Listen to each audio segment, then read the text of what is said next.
Hi, and welcome to the Sports 2.0 network for our weekly look at the upcoming horse racing action for the coming weekend. I won't be doing it alone because I'm joined by my partner in crime, Ace. Ace, how you doing? Great. How about yourself, sir? I'm very well, thank you. Very, very well. So, before we get into the racing for this weekend, we best take ourselves back to Monmouth Park last weekend. It was a race that we was all looking forward to because it was meant to be a classic. But Ace didn't quite plan out that way, did it? So the TVG Haskell is a summer tradition by the shore. I, I know we've hit on it. I know that we probably won't be covering any other races at Monmouth the rest of the year. The whip rule that came into play, of course, it came into play on national television in the afternoon at last Saturday, where a jockey can only use a whip when he feels his horse is endangering either himself or other horses. Well, sure enough, on national television, we had Midnight Bourbon go down because Flavian Pratt was on a mover and a shaker in Hot Rod Charlie. And sure enough, there was chaos. There was a disqualification, and really all that could have saved the horse was one little left handed whip to get him straightened out. But oh man, it was disappointing. And just disappointing for summer racing in general. You've had three of the best 3-year-olds that we've seen this year, besides Essential Quality in this race. And one's DQ'd, one doesn't get to finish, even though he looked like he was going backwards. And then Mandaloon, which is the greatest thing ever. If he is crowned the Kentucky Derby winner, and also he is now the Haskell winner, he would be the first horse ever to win two Grade 1 races by disqualification. So go figure, the rule comes into play. The rule that's set up by people who've never ridden a horse before, who think animal cruelty is whipping a horse. Um, Flavian, I don't blame him. I don't know what he could have done. If you're in the stretch and you know that you can only use your whip in an emergency situation, I'm sure he thought he was clear of the horse that he clipped, but man, it was ugly, and it was a sad day for racing for sure. Do you think that actually played a part in it then? The rule change A made, million per made played a present like played a part because he just didn't want to use the whip because that's obviously not the rule if there. he, if he uses the whip, then there's an inquiry on why he used the whip, and then they could have taken him down from first place for using a whip when he didn't have to use a whip. And it's just not. I mean, that's $1 million race. That's Yeah, $100,000 to the jockey if he wins that race. I, I wouldn't be using a whip in that situation. And no, sure enough, he didn't, and chaos incurred. I think it was kind of like lose lose for him because I think even if he did use it and got away, Hmm. then they would have still inquested and said maybe you would have tripped him midnight bourbon behind you because you would never have known, would you? Like that No, that kind of thing happened. It just doesn't happen. It's such a rarity. it's really something, and I hope that they go back, learn from their mistakes of this rule, and implement whether it's a whip limit, which is in other places in the country, also in Yeah, Europe, right? yeah, Well, you can only whip a horse a certain number of times, etc. I really think that's the best route to go because you don't need more of that. You need to be able to control your horse. You need to be able to give him some direction. Let's also not forget, like they have 2-year-old races there. Some of these 3-year-olds, very lightly raced. They still don't know how to stay straight all the time. So giving them a little encouragement one way or the other, I think would really help. yeah, yeah. Well, on to brighter and better things hopefully this weekend because we've got another one of the stars of the season so far in action in the Coaching Club American Oaks, which is a grade one at Saratoga over 1 and 1/8 miles on the dirt. Todd Pletcher's won this 7 times in the past, and I think he's pretty much got the bank of the weekend in this race in Malathat. What do you think? I think Malatat is truly a special filly. I mean, morning line odds of 2 to 5. I know that the race is only 4 horses deep, but I'm going to be honest. This horse knows where the wire is, and it's not every day that you see horses that do know where the wire is. Um, she had a great duel in the Kentucky Oaks. She's won at Keeneland before that. Very lightly raced in her 3-year-old season, but I don't think there's any beating this horse. But I also don't think there's any betting this horse. She's going to be 1 to 5. It's going to be a really short price, but it's going to be exciting to see Malatat go against Claire again. We're coming to New York. That's Irad Ortiz's town, right? Claire, right behind Malatat in the Kentucky Oaks. I wouldn't be absolutely surprised if Claire won this race, but I think Claire is going to have to go straight to the lead and try and say, Malatat, come catch me. They get in a duel again. Malatat's going to bury her. What do you think? Yeah, I think this is very straightforward. I think Malatat's going to win this pretty convincingly. She's already 5-0 this season. For me, she's the best filly, not just in the States, but probably in the world at the moment. And we always talk about seeing superstars, and like when you watch her, you are watching a superstar, and that's what this like the sport needs. I think she is just on a different planet to the rest of this field. I'm a bit disappointed that Crazy Beautiful come out because I think that would have just added a bit more intrigue into it. But with a field of four, she's just going to rip through them. Clary is probably the only one realistically that has a chance, but even that chance is like it's paper thin. Like it's not going to happen, is it? I think I think if it's going to happen, it's going to happen in this race, and here's why. Only a field of 4. When you get to these really short fields, it's really interesting because I don't know if the horses know that they're actually in a race or they're just training because it's such a small field, right? It's such a unique situation. But what I really hope is I hope Malatat stays the course. I really hope that they decide not to run her against the boys. I want her to be a superstar class filly who beats up on the girls as much as she can. They just announced that Swiss skydiver, who won the Preakness the year before, is going to run against the boys again coming up at Saratoga. And I'm just all like, why? Why? Like, I get it. Like, she's beaten the boys once, but she's also lost to the boys before. I think Malatat should stay within the girls, be the 3-year-old champion for the girls division, and then at 4, if she comes back and is also still a monster, then try it out. But we'll see.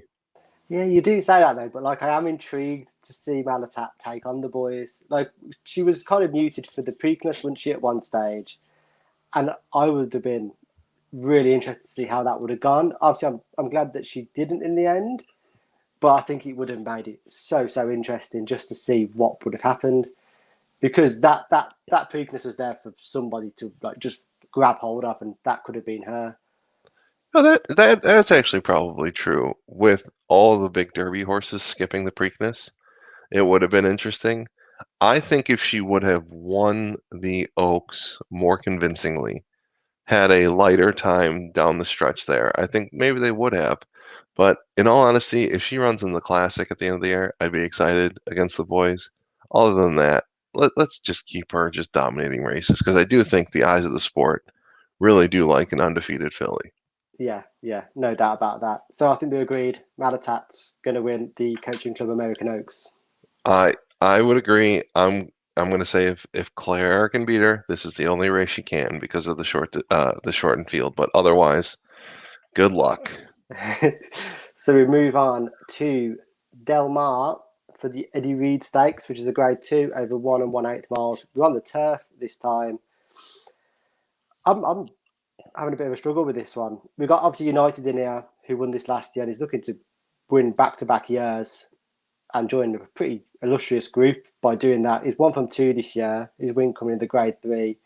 St. Louis Ray. He was fourth in the Charles Whittingham last time. Do you think he's going to make it back to back, or do you think elsewhere? It's hard for me to go against United, but I think in this race, what I'm truly looking for is how short is United going to be? Its name recognition, to your point. It's got Flavian Pratt, the leading jockey out in Southern California, Richard Mandela, great trainer. I am also looking at, and believe it or not, I'm looking at Smooth Like Straight. I know from the 6 hole, I know that this horse is not always super consistent, but Umberto Rispoli is a wizard on the turf out in Southern California. I think if there's one that could upset United, it's Umberto, just because he knows how to get runners home. And it's also hard to stray away from the Umberto Flavian exacta, especially on the turf, because those two are the best turf riders out there by far. And I know Jersey Joe Bravo has come into the mix. I know everyone's always worried about Tyler Bays getting based at the end, but even Mike Smith, old man Mike Smith, picked up a mount. But I think it's United, and if it's not United, it's Smooth Like Straight is the horse that I'd put on top. Yeah, but so you wouldn't go with the award winner making it 2 from 2 against United because obviously beating back in the Charles Whittingham, but that was really career best form from like a horse that never really looked like reaching this level before that. Exactly, and I hate to say it, but you have these horses that pounce around and they take fourth in stakes and third in stakes, and you're just all like, will they ever win a stake, or could go back to their form of their 3-year-old season? Award winners 5. I just think every once in a while, yeah, you can get a horse on a bad day or get a favorite on a bad day and just win. I don't think she's going to run back to form. Do you? No, no, no, not for me. I thought that was kind of her peak, Hmm. his peak. Sorry, I don't think he's going to be able to go back to that level again. I think that was just a flash in the pan. I do quite like Say the Word a little bit. Okay. Obviously, won the Elkhorn over a mile and 4 furlongs, trained by Philip D'Amato. Got career best speed figure from that of 117. I think, again, he's going to have to be better than that to win this because it's a much tougher assignment. But I think I'd definitely say he's got a chance of doing something in this. I'm with you, and what I'm really happy about is we go to Del Mar. It's where the surf meets the turf, and some great stakes action on the turf. And you look at this race where, yeah, United is the class for sure, right? Award winner, beat him once. But other than that, I mean, a 7-horse field, I wouldn't be that surprised if anyone won this race. So I'm happy to see some good stakes racing, and I don't blame you. Let's say the word. Mike Smith, Big Money Mike. That's why he's got that nickname. He can win these, especially coming from the clouds on the turf. Yeah. So who's your pick for that one then? You going United? I'm going United, Smooth Like Straight, 2-6 exacta box. I'm going to take a chance on Say the Word for the old man. Okay. Well, So next we move on to the San Clemente Stakes, which is again at Delmark. It's a grade 2, a 1 mile over the turf. What do you like in this? It's I a very think, big field. yeah, field of 12. I feel like this is if the Eddie Reed wasn't a dartboard race, I think this one is definitely a dartboard race. And it's hard for me to stray from the connections that continually win in Southern California. So I look at going global. I see Flavian Pratt aboard with a young 3-year-old filly horse coming over from Ireland. The only thing is, it barely ever rains in Southern California. So if you want to get that nice soft grass, you're not going to get it. But I look at going global. I think they're in with a good shot. I also think, in all honesty, I'm going to go to the outside again. I'm going to go to closing remarks and Umberto Rispoli. I think they're going to be in with a shot for trainer Carla Gaines. But the one that really has me interested is Madone, JJ Hernandez, the 9. I, like I said, you could throw a dart at this race and try and hit it. Who do you like? Yeah, so I'm with you on going global. I think going global is the form horse coming to this. Obviously, the honeymoon, the Provincia Dia, and the Sweet Life Stakes. I think it's good form coming into this, but it's a big field, so the form could count for very little, really. I am willing to take a chance on Jibba Jabba, another Irish bred horse. Uh, I think it's just an interesting outsider.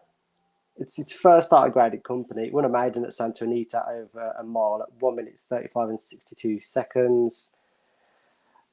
It definitely needs to find something, but I'm willing to take a chance. I'm with you. And if what's interesting about this race is, I think someone can go to the front and just lull them to sleep. If that's Jibber Jabber with Jose Valvidia, I wouldn't be surprised if this horse does win. And it's always interesting to see an Irish bred out of an Australian bred. That's Mm. a fun little pedigree. That's a lot of travel for that broodmare. But definitely think that you know yet again 3-year-old fillies, not a lot of racing under a lot of their belts. I wouldn't blame you for going jibber jabber. I really would rather just stick with the connections that win in Southern California a ton. I'm gonna go. I think another exacta box because I just don't know who's gonna win. I'm gonna go with going global over Madone, and I'm gonna throw in my 12. I'm gonna throw in Umberto closing remarks. I don't like that he's all the way on the outside in a 12 horse field, but it's a long enough turf race for them to figure out where Yeah, the pace is going to be and where to fit in. yeah. I think I'll be taking a bit of a punt on Jibber Jabber, but I think Going Global is probably going to win this. If she turns up in the form that we've seen her in before, I think she's the classiest one in this field. Yeah, and when Flavian Pratt wins at like 30% in Southern California, it's really hard to pick against. Yeah, Really hard to pick against. I think she's just got a lot going for her. I'm Yeah, with you. yeah. So we're going to close with some action from my neck of the woods at Ascot for the King George and Queen Elizabeth Stakes. It's a Group 1 on the turf, 1 mile, 3 furlongs. It's a winning new in for the Breeders' Cup turf. I was saying to you, Ace, before when I think this is the race of the season. It has everything. You've got Love, who's won the Epsom Oaks, Yorkshire Oaks, and the Thousand Guineas last year, returned at Royal Ascot with a winner. Adair won the Derby earlier in the season at Epsom. Mishriff has won countless times across the world. You've got other Ascot winners in there, such as Wonderful Tonight, Lone Eagles coming up. Broom's a Group 1 winner. It's a star-studded race. And Well, and you're right. As of right now, I think it's the race of the year, and I'm very interested to see a lot of short prices, but to your point, a lot of superstars coming in for this race. yeah, it's such high quality. Um, I think I could scratch a couple off straight away. Hmm. Adair, Kentucky Derby, sorry, wrong one. Epsom Derby winners do not do well in this race. There hasn't been an Epsom Derby winner for 20 years since Galileo won it. And Adair won the Derby pretty convincingly in the end at Epsom by 4.5 lengths. But you can't get past that stat about Derby winners in this race. I think it's going to be tough for this Charlie Appleby trained horse. I'm putting her on top for me. I'm putting that one on top. And I think, to your point, and I get the statistics right. This horse is not Galileo, but I just like Charlie Appleby trained horses, and I think the way that she ran away from that field was impressive enough. Like you said, Love is going to be so short of a price here. Mistress, how could you not like that horse? They just go all over the place and win. But I'm gonna take the second choice in Adayar, and hopefully that no, the streak can be broken. I, Obviously, at some point that streak is going to be ended, but I just don't think Adair is that horse. I'm looking. That's 2-1 over here, and that is It's short. fairly short. Mhm. Mishriff is an 8-1 chance. He hasn't won a Group 1 in England yet, or Ireland for that measure. The Dubai Shuman Saudi Cup double was pretty impressive, and he did return in the UK in the Cold Eclipse when he was third behind St Mark's Basilica. He would be the second one that I would definitely rule against this weekend. Mhm. Uh, I mean, Love is my pick to win this, but like she is so short. Phillies have such a good record in this race, as does Aidan O'Brien. Obviously, she's already got her passage through to the Breeders' Cup after winning the Prince of Wales Stakes at Ascot, the Royal Meeting. But I just think that all the sights for Love are set on the arc in at Longchamp, Mhm. so I can't see her going to the Breeders' Cup. I hear you, right? And so it's interesting that you mentioned like the race that's setting up for their next race, right? Yeah, So obviously, Love would love to win this race, but at the same time, they're always thinking, okay, what's the end goal here? Where are we trying to get, right?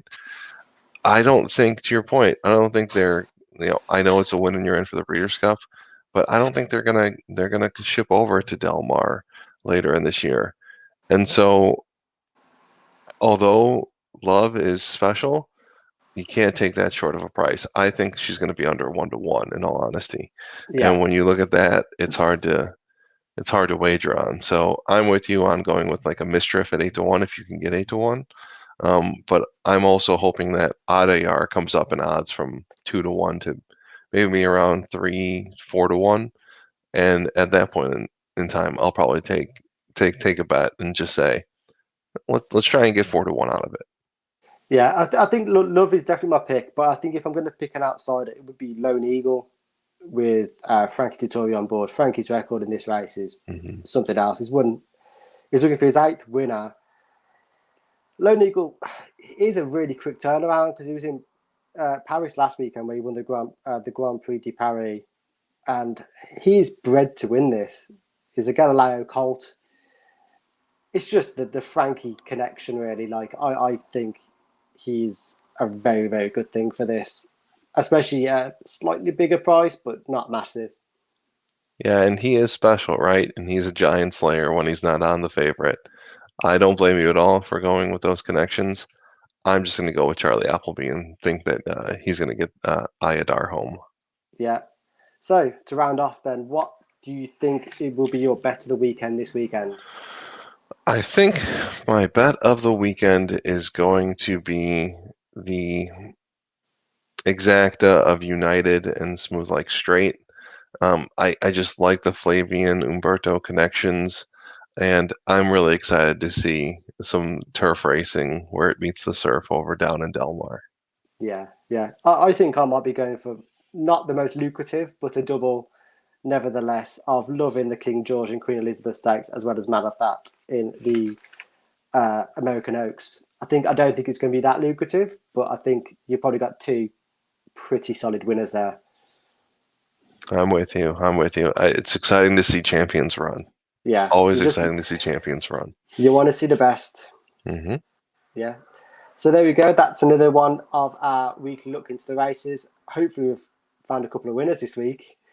Thank you for joining us. From me, Ice, and me, Alex, a new Ice. Thank you very much. And don't forget to like and subscribe to Sports 2.0 Network for loads of high quality sports takes. Thank you very much and see you next week. Bye.